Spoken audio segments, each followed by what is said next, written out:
साथ ही deputy collector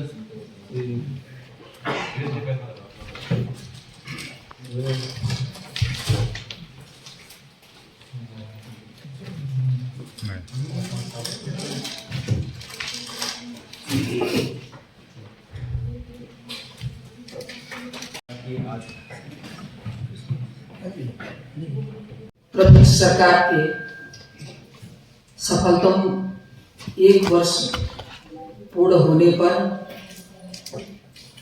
press conference रखा गया है। उपस्थित हैं जिले के अपर कलेक्टर श्री अरुण मरकाम जी, भाजपा के जिलाध्यक्ष कृष्ण बिहारी जायसवाल जी, अन्य अधिकारीगण और इलेक्ट्रॉनिक और प्रिंट मीडिया के सभी साथीगण। 3 दिसंबर 2023 को छत्तीसगढ़ की जनता ने जनादेश भारतीय जनता पार्टी को दिया। 13 दिसंबर 2023 को हमारे नेता आदरणीय श्री विष्णुदेव साय जी ने मुख्यमंत्री के रूप में शपथ लिया और विकास की यात्रा प्रारंभ हुई। 1 वर्ष पूर्ण होने पर 13 दिसंबर को जनादेश पर्व हमने मनाया, जिसमें पूरे प्रदेश की जनता की सहभागिता रही। भारतीय जनता पार्टी के राष्ट्रीय अध्यक्ष,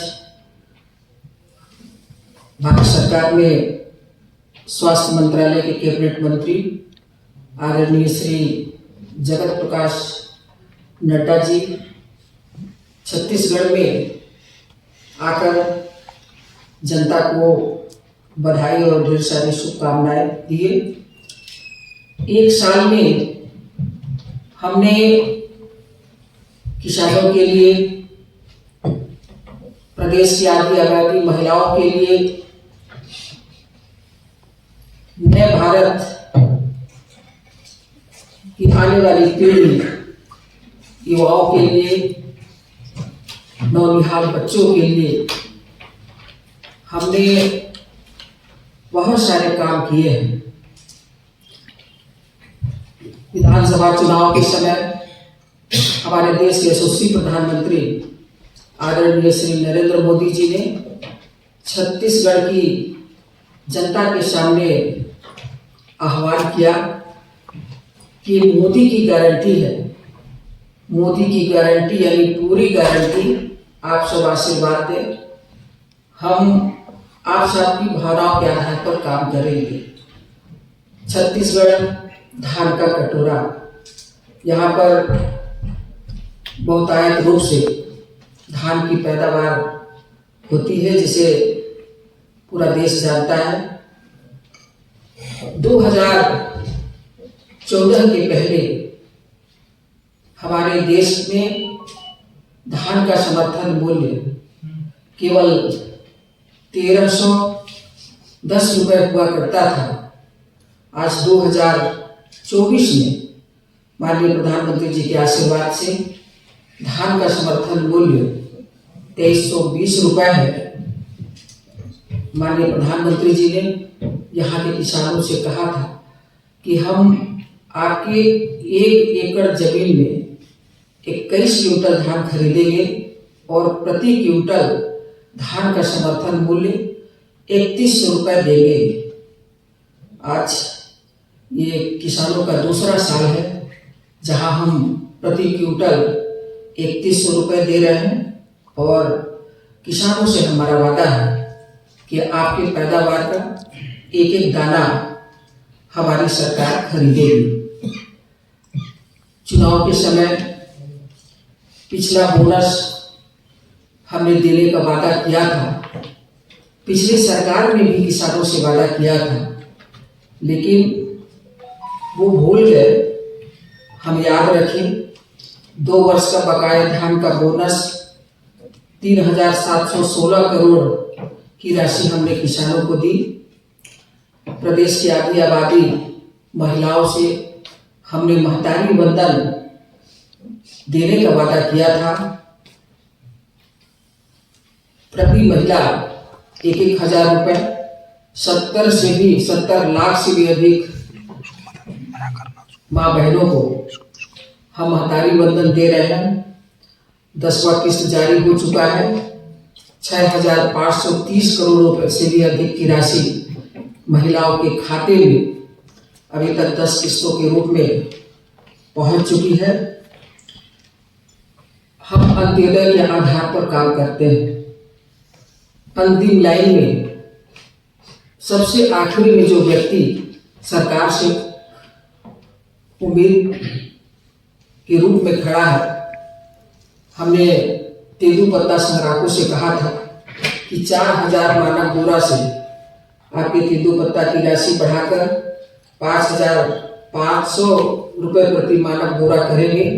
हमने अपने वादे को निभाया है। यह हमारा छत्तीसगढ़ प्रदेश, जहाँ पर 32% से भी ज़्यादा जनजाति समाज के लोग निवास करते हैं। तो जब 2003 में हमारी पहली बार सरकार बनी थी, डॉक्टर रमन सिंह जी मुख्यमंत्री हुआ करते थे, तब उन्होंने बस्तर और सरगुजा के विकास के लिए और उस क्षेत्र में रहने वाले जनजाति समाज के भाई बहनों की भलाई के लिए उत्तर बस्तर में बस्तर प्राधिकरण, सरगुजा में सरगुजा प्राधिकरण का गठन किया था। आज हम अपने प्राधिकरण को और मजबूत किए हैं। सरगुजा विकास प्राधिकरण की राशि 50 करोड़ से बढ़ाकर 75 करोड़ रुपए कर दी गई है। प्रधानमंत्री जनधन योजना, हमारे देश में 75 विशेष पिछड़ी जनजातियां निवास करती हैं। उनके बेहतरी के लिए वो जिस क्षेत्र में निवास करते हैं, उन क्षेत्रों के सर्वांगीण विकास के लिए 24,000 करोड़ रुपए की राशि हम देश में दे रहे हैं। इसमें हमारे छत्तीसगढ़ में 5 जनजातियां निवास करती हैं: पहाड़ी कोरबा, बैगा, बिरहोर, कमार, अबूझ, माड़िया। तो इनके क्षेत्रों के विकास और इनके स्वरोजगार के प्रशिक्षण के लिए, इनके शिक्षा और स्वास्थ्य की बेहतरी के लिए सरकार काफ़ी बजट दे रही है, जिसका लाभ हमारे एमसीबी जिले के भरतपुर, जहाँ पर बैगा एक बड़ी संख्या में निवास करते हैं, अभी 9 दिसंबर को ही माननीय मुख्यमंत्री जी ने 37 रोडों का भूमि पूजन भी किया है। और जितने भी गांव में बैगा जनजाति के लोग निवास करते हैं, उनके गांव के सर्वांगीण विकास का प्रोजेक्ट बनकर तैयार है। धीरे धीरे वो सब काम होंगे। हमारे इसी कोरिया और एमसीबी साथ में सूरजपुर जिले में गुरु घासीदास तमोर पिंगला टाइगर रिजर्व के गठन से पर्यटन की अपार संभावनाएं बढ़ी हैं और इसकी चर्चा अभी चारों तरफ चालू हो गई है। और ये देश का तीसरे नंबर का टाइगर रिजर्व बनने जा रहा है। पिछले वर्ष भगवान राम जी के मंदिर का उद्घाटन हुआ। श्री राम लला दर्शन योजना माननीय प्रधानमंत्री जी ने इस देश के लोगों के लिए चालू किया था। हमारे छत्तीसगढ़ में भी ये इस योजना की शुरुआत हुई और छत्तीसगढ़ के बहुत सारे श्रद्धालु भाई बहन अयोध्या धाम की यात्रा करके लौटे हैं। और अभी माननीय मुख्यमंत्री जी ने कहा भी है कि मुख्यमंत्री तीर्थ यात्री योजना भी आने वाले समय में हमारे प्रदेश के सामने लाई जाएगी। छत्तीसगढ़ रोजगार के लिए अपार संभावनाएं हैं यहाँ पर। तो सरकार की जो नई उद्योग नीति है, औद्योगिक क्षेत्र में विकास की संभावनाओं का सृजन हमारी सरकार के द्वारा किया जा रहा है। पर्यटन को उद्योग के रूप में शामिल करने का निर्णय हमारी सरकार ने लिया है। अनुसूचित जाति, अनुसूचित जनजाति, महिला उद्यमी, भूतपूर्व सैनिकों, नक्सल प्रभावित आत्मसमर्पित नक्सलियों के लिए उद्योग में प्रोत्साहन का प्रावधान भी हमारी सरकार ने रखा है। छत्तीसगढ़ आने के पहले दूसरे राज्यों के लोगों के चेहरे में एक भय सा वातावरण बनता था। लेकिन चुनाव के समय माननीय गृह मंत्री अमित शाह जी ने प्रदेश के लोगों को कहा कि आप सब हमें अवसर दीजिए, हम 2 वर्षों के अंदर छत्तीसगढ़ से नक्सल समस्या को साफ कर देंगे। बीते 1 वर्ष में 213 नक्सली मुठभेड़ में मारे गए। 1750 नक्सलियों ने आत्मसमर्पण किया या तो फिर उनकी गिरफ्तारी की गई। नक्सल क्षेत्र में भय से बहुत सारे स्कूल बंद पड़े हुए थे। हमारी सरकार ने पुलिस के सहयोग से उन बंद पड़े स्कूलों को भी प्रारंभ कराया है। शिक्षा के क्षेत्र में हमने बहुत सारे काम किए हैं। प्रतिभाओं को निखारने रायपुर के नालंदा परिसर की तर्ज पर 13 नगरीय निकायों में हाईटेक लाइब्रेरी के निर्माण का निर्णय भी सरकार ने लिया है।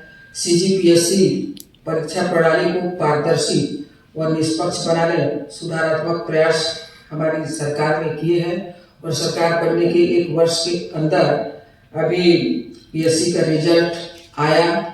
PSC के कारण हमारे प्रदेश की काफ़ी बदनामी देश भर में हुई थी और कहीं न कहीं हमारे प्रतिभावान युवा जो आगे बढ़ना चाहते हैं, जिन्होंने बहुत मेहनत की लेकिन उनके अंदर निराशा छा रही थी, उस निराशा से हम लोगों ने अपने प्रदेश के युवाओं को बाहर लाया है।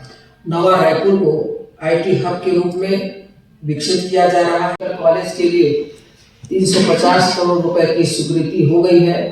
जमीन का चयन हो चुका है और बहुत जल्द वहां पर मेडिकल कॉलेज के भवन निर्माण की शुरुआत भी हो जाएगी।